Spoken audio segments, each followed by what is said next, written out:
We all rely on farmers and ranchers, but farming is riskier than other businesses out there. Crop insurance helps farmers manage their risk. With crop insurance, farmers put skin in the game by paying premiums and shouldering deductibles. That keeps taxpayers from having to pick up the whole bill every time disaster strikes. Today, about 90% of U.S. farmland is insured, providing $100 billion in protection to more than 130 different kinds of crops. It's a testament to the program's success. Thank you for joining us for our AgriPulse Washington Week in Review. I'm Spencer Chase, joined as always by AgriPulse's Phil Brasher, discussing the week that was, agriculturally speaking, in Washington, D.C. And in Washington, D.C. this week, the big ag news is kind of the big news in general, and that is, of course, the Biden administration rolling out its infrastructure package to the tune of a little bit north of $2 trillion. So obviously a lot of money being thrown at this issue. But Phil, and now that we've seen kind of a bigger scope of the plan, I guess the first question is kind of the what's in and what's out of this plan, and especially what that means for agriculture.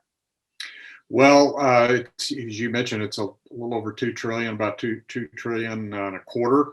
Of that, about 621 billion dollars is transportation related. The biggest tranche of that, 174 billion dollars out of the 621 billion, is for electric vehicles, infrastructure, promoting incentives for consumers to buy electric vehicles. And then next biggest tranche for roads and bridges. There is there is a special set aside there for smaller bridges, a lot of them rural, to repair those, something that's been a major concern throughout the countryside. And then I have to mention waterways, inland waterways. There's about $17 billion out of that 621 for inland waterway work. And then you move beyond that, with biggest single share of the $2-something trillion package. You got money for rural broadband. The bill is $100 billion of broadband, calls for connecting every single American to high-speed internet. Obviously very important. Well, and it's also important to note that this president, like every president before him, can kind of has carte blanche to propose whatever the heck he wants. But it's an entirely different picture when it comes to trying to work that legislative package across Capitol Hill.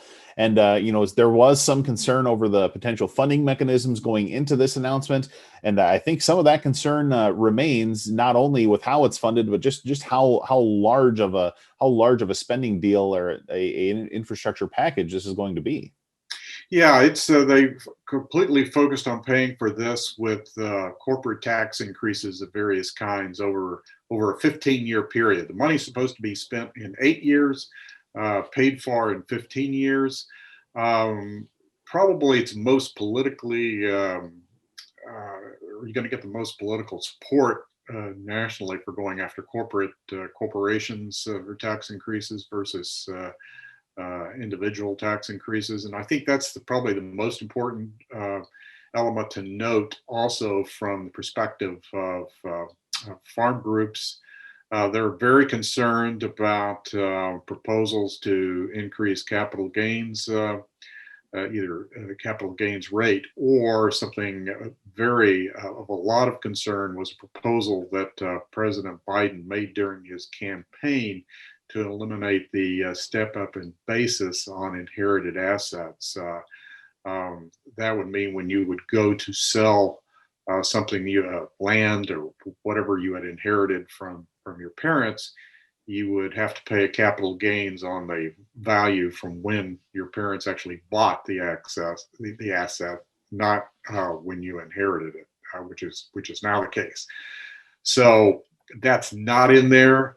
Could be part of another package coming down that the president's going to propose later, but it's not in there now, and there are no other proposals there that would affect the estate tax or any other individual tax issue.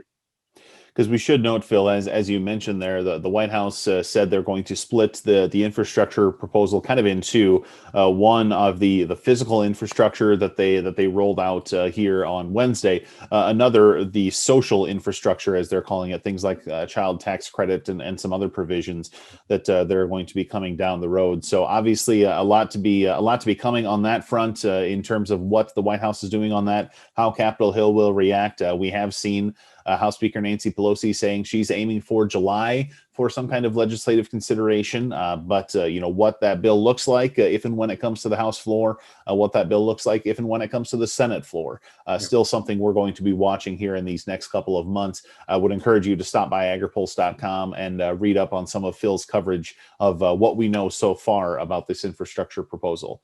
Yeah, one thing we should point out is that Senate Majority Leader Chuck Schumer has asked the parliamentarian whether the Senate can do two new budget reconciliation packages, which would allow them to pass them without any Republican support.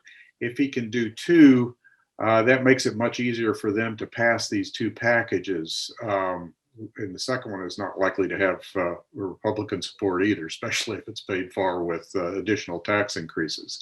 So if the parliamentarian goes the other way and says, no, you can only do one more, then we'll also have to see what the Democrats do, because then they would have to choose or put it all together and try to pass it, which the more things they try to stuff in one reconciliation bill, the more difficult it is going to be to pass that package.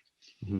So quite a bit yet to come on how the White House, how Capitol Hill, how Democrats in Washington more broadly decide to handle the infrastructure conversation. But before we let you go, do want to just briefly make mention of a USDA report that came down the pike here this week. The prospective plantings report came the last day of March, Wednesday of this week, and pretty wide trade expectation was that we were going to see record numbers of combined corn and soybean acreage. The trade estimate was about 183.2 million acres, came in a little bit lower than that, quite a bit lower than that actually, at 178.7 million acres, and markets shot up as a result, limit up across many categories. Corn was up a full quarter in some areas, in some contracts. Soybeans up 70 cents in some contracts, and doing a little bit of correcting in the soybean contracts today here as we record this on a Thursday afternoon. But obviously a lot of things yet to be seen about how producers across the country decide to plant their acres. But one economist that we talked to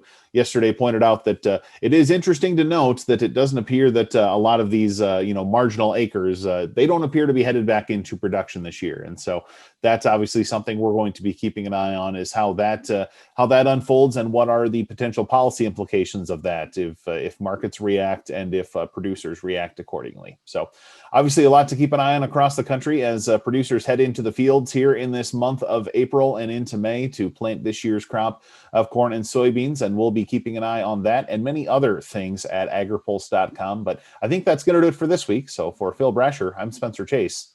Have a good one.